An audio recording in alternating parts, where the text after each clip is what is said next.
So the car is running. I think I might turn it off.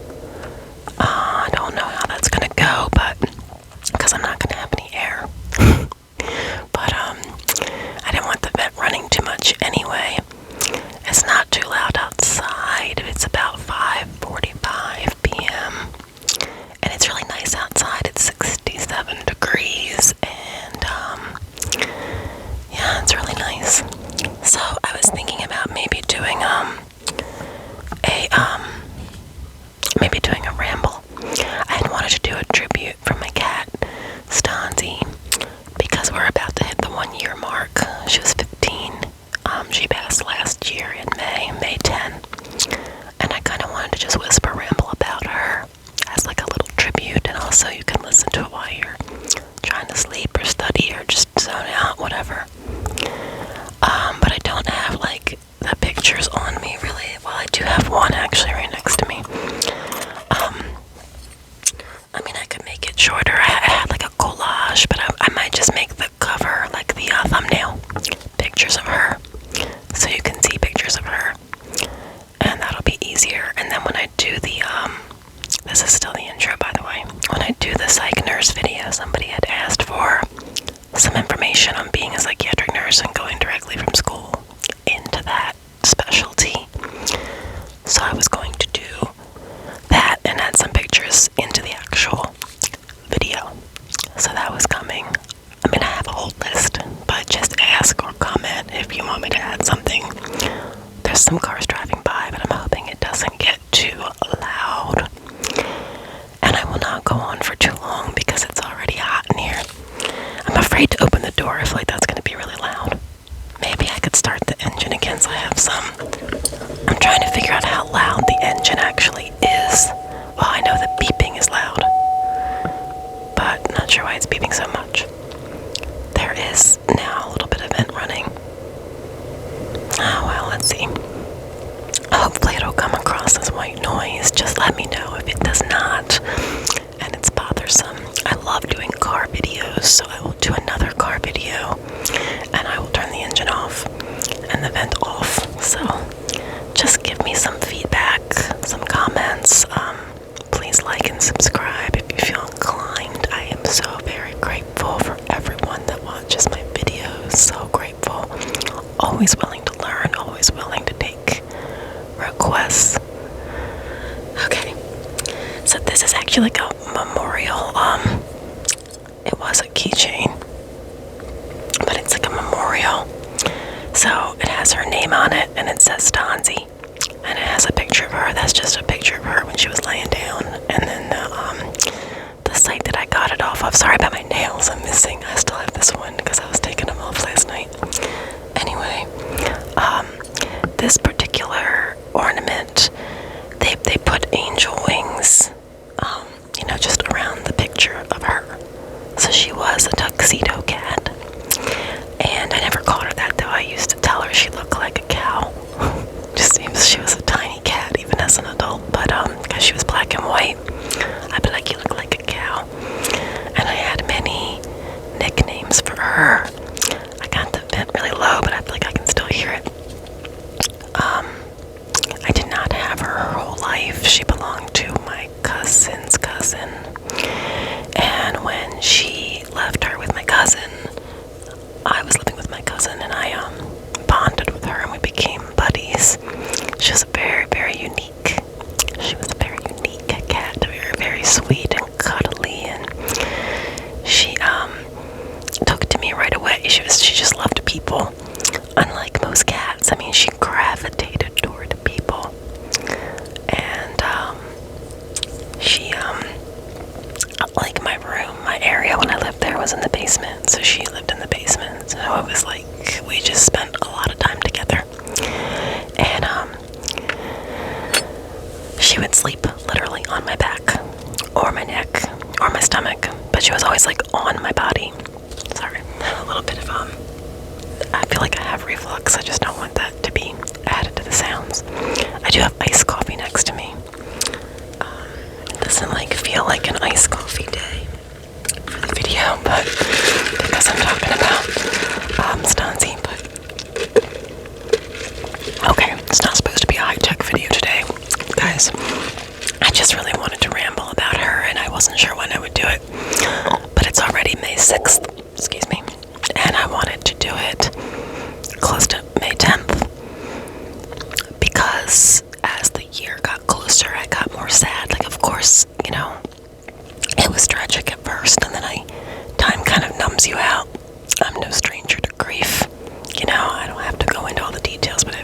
close losses that were people, close losses that were pets.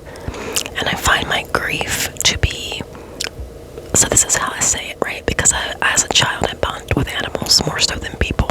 I don't know if that's part of the whole ADD slash, I was diagnosed as, back then you were diagnosed as autistic. There was no spectrum back then, I don't think.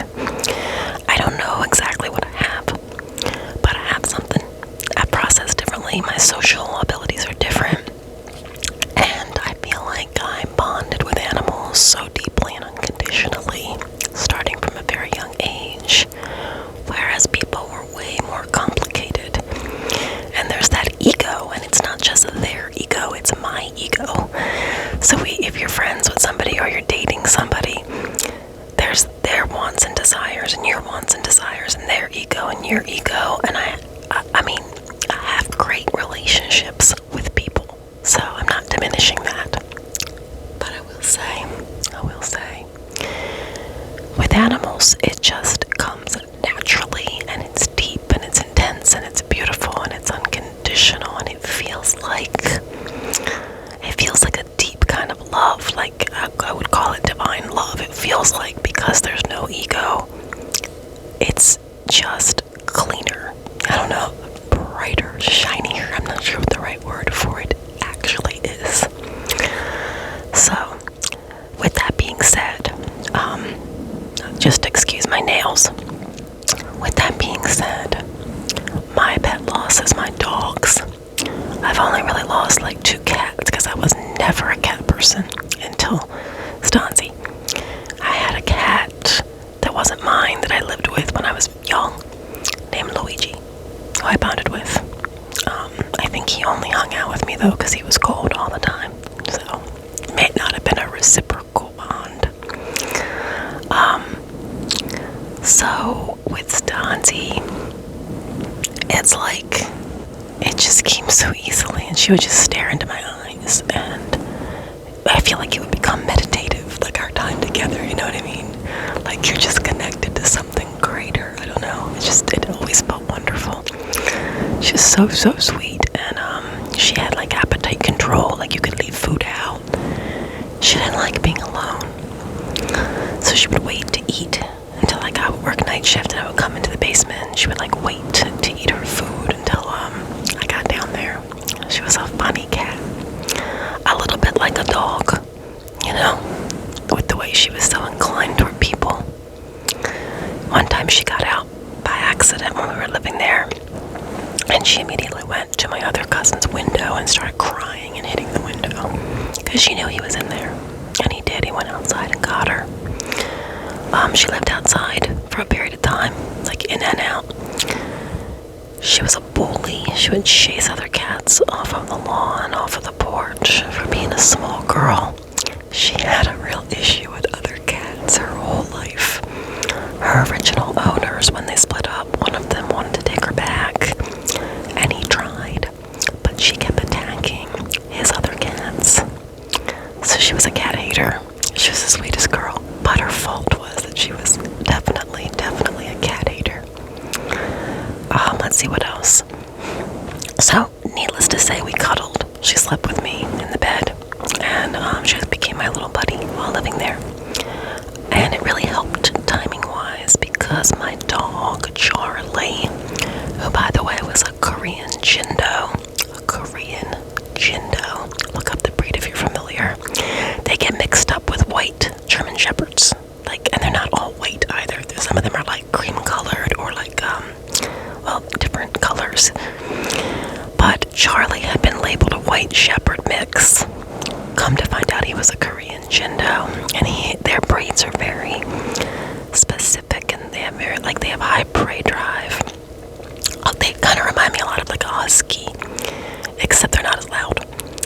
He bonded kind of with one person, which was me, and he was my buddy. Like he also would sleep. He was bigger. He was like 70 pounds, but he would sleep on the back of my legs, and he was very protective and a little too protective. That breed, I think, has that as a thing. With all that being said,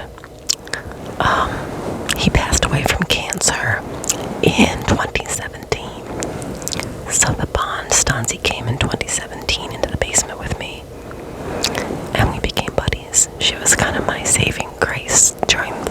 him.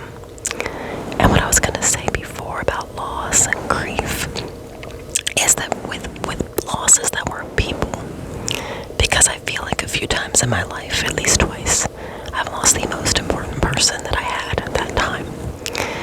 And that was a partner at one point. That was a friend. And also my mother, I think I mentioned in another video, when I was young.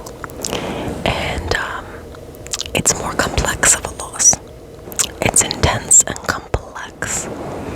But maybe the support that you're given and the societal support, maybe that helps. I don't know.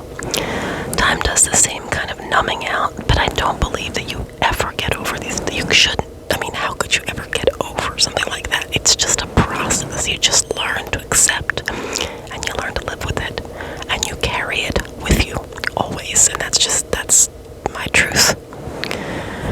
But I have found that the losses of my dogs and cats are generally more intense but less complex. That's kind of been my experience so far. Because, you know, there were times when I lived with Stanzi where, besides checking in on my daughter, I didn't talk to anybody for 10 days except for my coworkers and checking in on my daughter. And that was okay. And then I would check in with friends and I would see them. But for those 10 days, my primary connection was, you know, Stanzi. That's who I would come home to. And the same with my dogs in the past. So I always thought that Stanzi, being that she was 15, that we would get a warning, you know, that she was sick or something like that, you know, where we would kind of know that something was coming. And I never in a million years didn't think that I would get a goodbye. I always just pictured myself holding her and comforting her and her being calm, peaceful, and me calling out to like Archangel Azrael and being like, Azrael, can you take my cat to heaven? You know, my little rituals.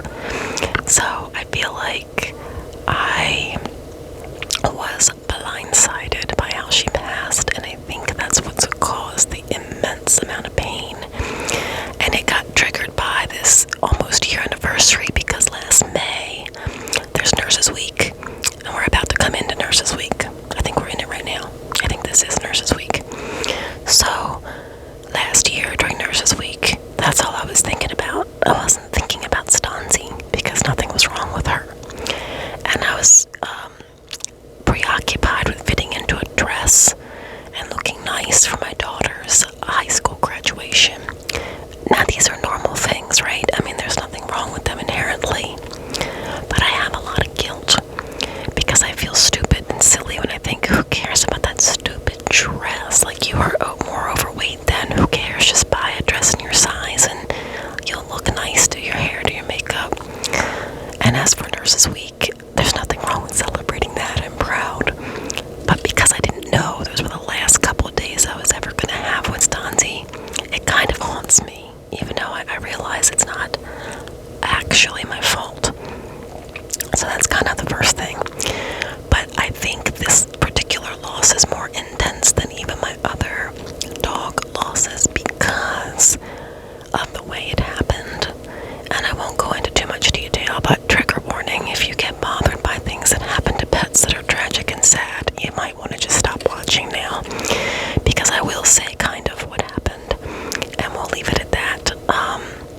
It was a freak accident, and I was, you know, ironically, I was very protective of her. I was almost a little anxious around her. I would tell my daughter and other people, like, put her in my room and shut the door before you go out the front door. I don't want her to get out, you know. She's scared, like she would not do well now outside anymore. So I was a little protective, but I had no idea that she could be unsafe in our living room with me sitting on the couch. Like, you know, to me that's the safest place ever. My guards were down. I would never in a million years have thought that what happened could even have happened. I was watching a video I got as a gift off Cameo. I have a crush on this old MMA fighter. I say old because, you know, he's my age. He used to be an MMA fighter. And I got a Cameo as a gift from my daughter, from him, and it was so fun. And so I hadn't seen her, so I was playing it for her, and we were kind of giggling, and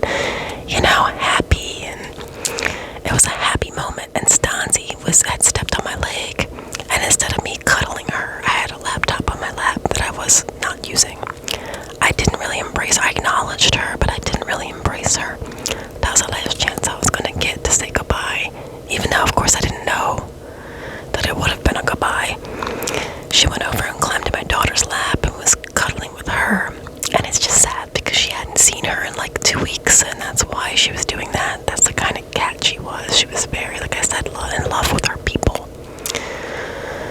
And then, I'd like to say that we're not really sure, but like I had ordered DoorDash, and I was being lazy. I could have absolutely driven to go get my coffee, and I feel like then this wouldn't have happened. But it's weird in life. I don't think you die when you're not supposed to. I know that's more deep and that we can save that for a spiritual video, but I don't think, like I do feel like she had to leave her body at that point. I just wish it didn't happen the way it did, because like I said, that's the part that truly still is haunting for me.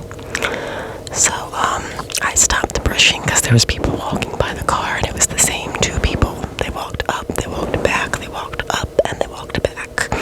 And I know they probably think I'm weird, but I wanted to do some of the mic brushing while I finish up my little fast whisper tribute.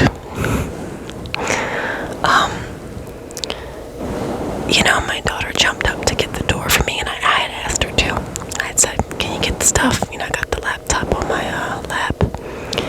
And somehow Stanzi must have been in the way, because my daughter tripped over her tennis shoes that were in the floor. And I don't know what happened. I don't know if Stanzi got hit, fell on, or if she ran into the wall. We don't know, because she did run. She ran all the way into my room and jumped on my bed. And here's where you have to be grateful that you are a quote-unquote anxious person or overthinker. I asked my daughter immediately as I was about to get up, go check on her. I thought I didn't have a bad feeling. I thought she just got startled, because she would run. Sorry, it's hot in the car. She would run if she got startled. So she went to go check on her, and immediately was like, come, something's wrong, something's wrong. And it gets worse because my reactions are bizarre. Yeah, I don't know if that's ever happened to you, and you feel kind of like in an emergency situation that your reactions are bizarre. But I yanked her, I just picked her up off the bed. I have no memory of looking at her face. And she kind of yelped, like she let out a cry. When I picked her up, I obviously caused her pain. It was almost like she couldn't control her body. My instincts were like, get to Petty-R, something's wrong. And my brain could not think of anything other than get her bag, get to Petty-R. It was like I was on this one track, grab the magnet off the door so we would have their phone number and address, because they had recently moved and were further away. Also, it was a Friday afternoon, between 3 and 5 o'clock, and it was raining. So, we had no way of we didn't know this, but we would have never made it. But it's like my mind wasn't processing. I put her in her bag because she did not do well in the car. So like when she would go to the regular bed, she would go in her bag, and I would put it on the floor, and she could see me, and I would reassure her vocally during the drive. But I felt like I just threw her in the bag to die. Like I won't cry in this video, I promise. It just breaks my heart, to be honest. But I did that because I know that you only can do what you can do in the moment, and you don't know what you don't know. But I always think, like, was she thinking, why did I get hurt? Did they do it on purpose? Why did that happen to me? What's happening? Why did my mom yank me up off the bed while I'm hurt? There's just so much guilt, and I project a lot of ego stuff onto her, even though she was a cat. And cats don't have ego, as I pointed out before, the way we do. But it hurt me so much to think that she was suffering and she didn't feel comforted, because she was my best friend. I mean, I do have a human best friend, but she was my little human best friend, and I will miss her. I'm telling you, I am 44 years old. If I live somehow by some miracle to 94, I will never forget Stanzi, partially because I have her tattooed on this arm. I don't know how to show it to you without, it's going to be upside down if I show it to you that way. I don't want to mess with the camera though. I think you've seen her in other videos, but anyway, she's black and white, and she's on my forearm. That's not the reason though. Excuse me. The reason is because she saved me at a point in my life where it got rough, and she was my emotional, deep connection. Then, like I said, even the closest people in my life, if we go, their life changes, their schedule changes, their romantic status changes, my romantic status changes, my schedule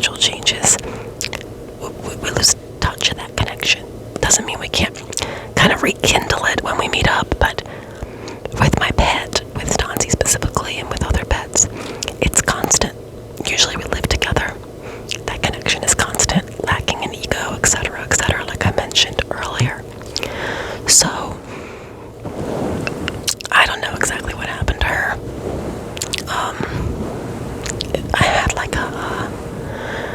had somebody who's psychic tell me that it was her esophagus or her throat that was injured. I just keep thinking to myself, I hope she didn't get crushed, because what a horrible way to go, and painful, and then I didn't comfort her appropriately. And my daughter was good. She grabbed the keys. She drove for me. There's no way I could have driven after throwing her in that bag. So I'm so grateful that we were together, and we were both crying. And I kind of knew by the time I got in the car. I knew. I could feel it, just like I had felt it when my best friend Charlie died. I knew it before it had happened. I could feel it. You can just feel the like, almost like that they're not present anymore. But my daughter had said at one point in the car, like, take her out of the bag, and I didn't, and I don't know what was wrong with me. I don't know if I was afraid that her body was broken. I mean, there was no external blood. But I really, really am gonna have to process that a bit. I mean, obviously, I don't think about it as much. It's been almost a year. I've moved on, as they say. But I wanted to tribute her because she was special, and she brought love to so many so many of our family over the years, and she was just always sweet. She played with the dogs. She even used to run from Charlie because he had high prey drive and he would chase her. I probably have to hurry up because my battery and my memory are running out together. Anyway, her real name was Costanza. I did not name her. My cousin's cousin did. And we called her Stanzi, and I just wanted to share her with somebody. And sorry that I told so much detail about the tragic part, but I kind of wanted to make it clear why I was still struggling in a kind of more significant way than I usually would be. So I know the lighting's a little weird because the sun is like odd, but I'm gonna have to get off. I have like 30 seconds, so leave me a comment if you want more pet videos or anything, because I would be happy to talk more about Stanzi or any of my dogs, and I will put pictures of her in the thumbnail. And thanks if you stayed for the whole video. I really appreciate it. Thank you so much. It means the world to me. Thank you, thank you, thank you. And have a great rest of your night, and I will see you next time.